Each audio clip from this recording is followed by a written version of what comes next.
back, everyone.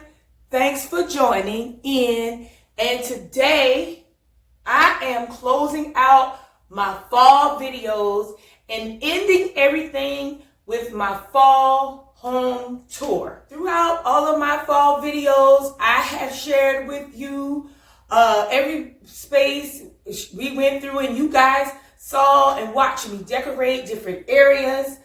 But there are also smaller areas and vignettes across my home that I also decorate. I did not share with you guys. So you will see some of that in this video today.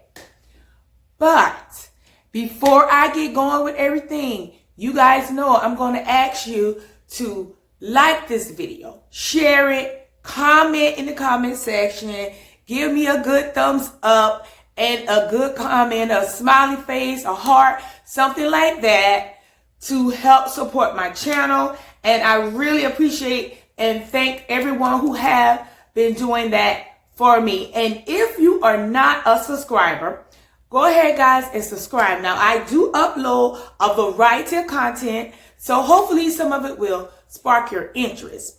I'm going to set everything to music, and I'm not going to do much commenting throughout this video, if I do any at all. I want you guys to enjoy and see everything as I share what all I've done around my home for fall. And I will see you guys in my next video, which will be the start of all of my Christmas decorating. So guys, enjoy this one, and I will see you guys next time.